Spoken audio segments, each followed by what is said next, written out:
안녕하세요. 책갈피 속 맛있는 이야기를 전해드리는 스미레입니다. 오늘 이야기는 미미 여사의 에도 시리즈 3기 편에 실린 쉽게 키다루가미라는 이야기인데요. 이 괴담의 청자는 도미지로의 사촌누이 오치카입니다. 봄을 맞은 미시마야 식구들은 꽃놀이에 나섭니다. 미시마야 안주인이자 오치카의 숙모인 오타미는 특별히 맛있기로 유명한 가게 다루마야의 도시락을 준비했습니다. 찬압에 담겨있는 밥은 하얀 쌀밥, 사쿠라메시, 나물밥까지 삼색이다. 하얀 밥에는 채소절임, 머위 간장조림, 멸치볶음이 곁들여져 있다.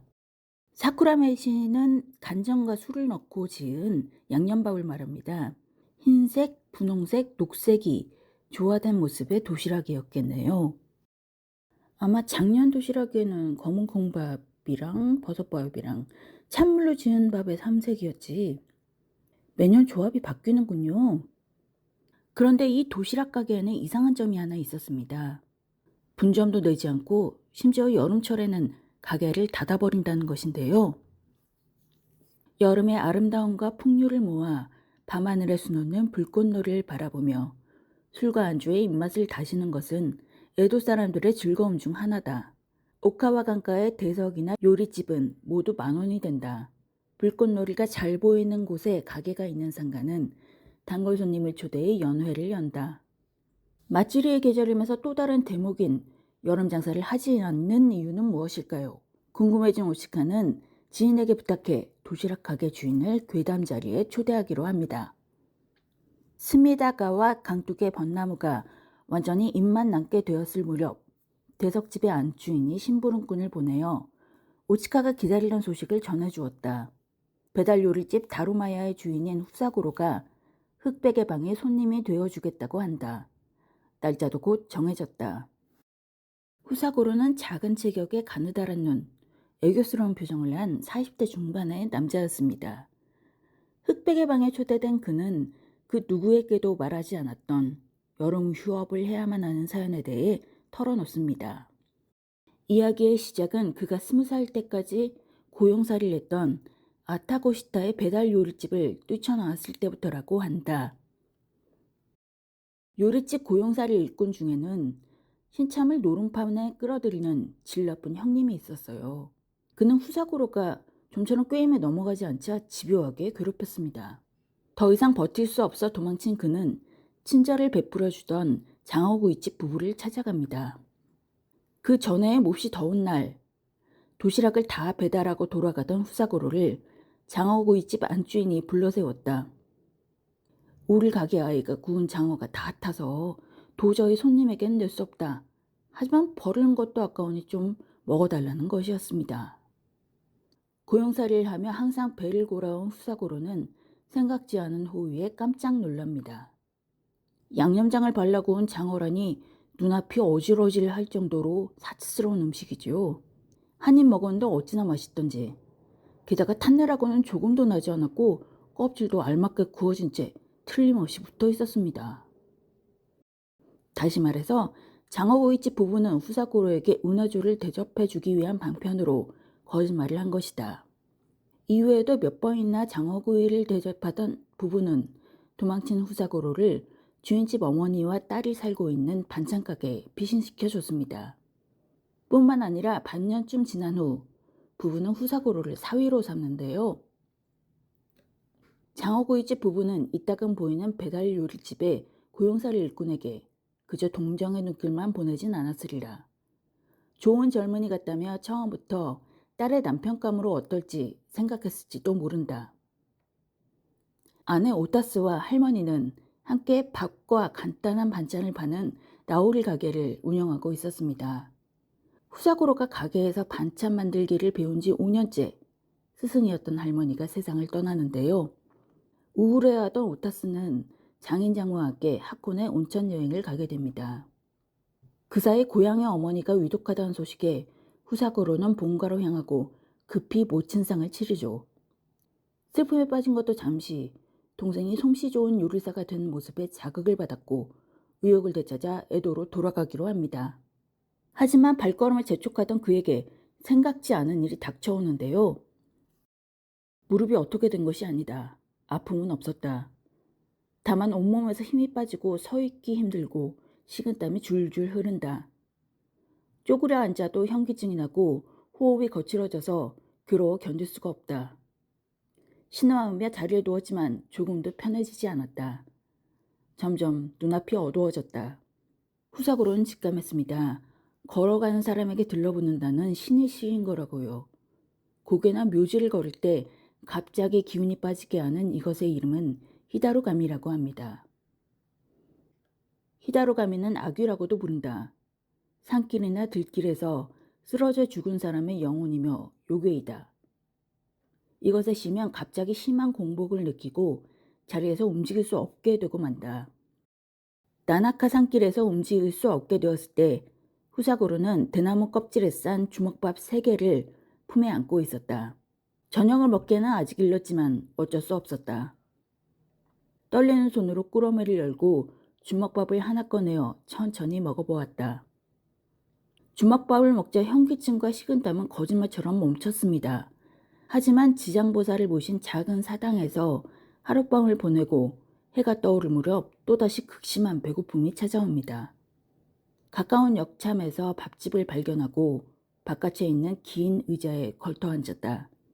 아침 해가 높이 떠오를 무렵이어서 후사고로의 발치에 마침 자신의 그림자가 드리워졌다.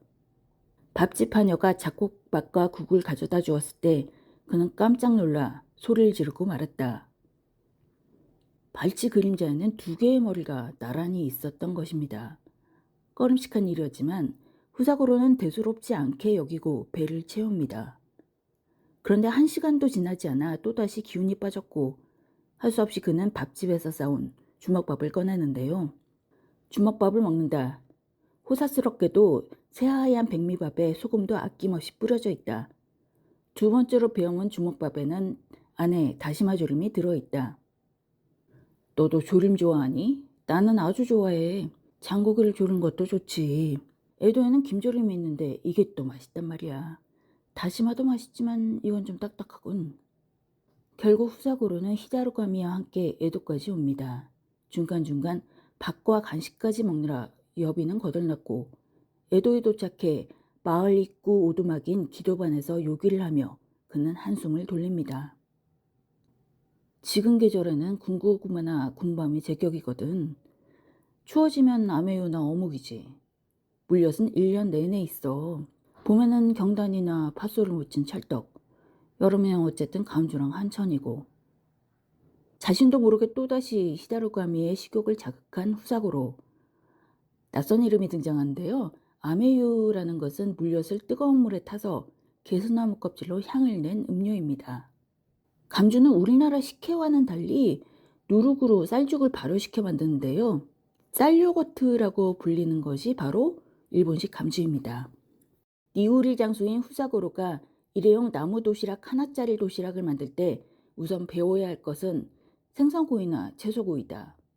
그리고 나서 찜, 튀김으로 이어지는데 도시락에는 명반, 즉 조미밥이나 비빔밥도 좋은 상품이 되니 그쪽도 배우라고 처남은 말했다. 에도로 돌아온 후에는 그야말로 쉴 틈이 없었습니다. 후사고로는 장어구이집을 하는 처남에게서 본격 수련을 받고 새롭게 가게를 시작할 준비를 합니다. 정신없는 나날을 보내는 동안 어쩐지 히다루가미는 모습을 감춘 채 조용한데요.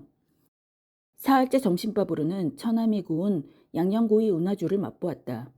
히스마부시에 쓰려거든 이렇게 구우면 지나치게 부드러워서는 안 된다. 아주 살짝만 바삭하게 구워야 한다. 히스마부시는 양념구이를 잘게 썰어 뜨거운 밥에 양념장과 함께 섞어서 다진 김을 뿌린 밥이라고 한다. 장어덮밥 히스마부시는 간사이 지방인 나고야의 명물 요리입니다. 당시 에도 사람들에게는 낯선 메뉴였겠죠. 그 사이 장인장모와 오타스가 돌아오고 후사고로는 회심의 메뉴로 순무잎을 사용한 푸성기밥을 내놓습니다. 푸성기밥은 시간이 지나면 색깔이 바래 맛있어 보이지 않게 되는 것이 문제였다. 그래서 두부 산초 된장구이를 생각하게 되었다. 두부의 물기를 완전히 빼고 먹기 쉬운 크기로 잘라 꼬치에 꿰 후 산초나무 순을 으깨어 넣은 된장을 발라서 굽고 마무리로 산초가루를 뿌린다. 여기에 데친 채소와 채소절임, 제철 생선구이를 곁들이면 후사고로의 푸성기밥 도시락이 완성된다. 모두들 신작 도시락을 맛있게 먹었고 후사고로는 자신감에 넘쳤습니다. 하지만 장사는 생각만큼 풀리지 않았는데요. 낙심한 끝에 도시락을 접으려던 어느 날이었습니다. 큰일 났어요, 선생님이. 바로 앞에 동네 의원이 쓰러져 있었다. 눈은 뜨고 있지만 힘없이 다리를 버둥거리며 일어나지 못하고 있다. 통통하고 하얀 얼굴에서는 핏기가 가시고 이마에 식은땀이 흠뻑 배어 있다. 몸을 일으키려고 하지만 잘 되지 않는다. 동네 의원의 증세는 마치 후사고로가 히다루가미의 씨앗을 때와 똑같았습니다. 부부는 급히 쌀밥을 가져오고 함께 대접한 반찬은 두부 산초 된장구이였습니다.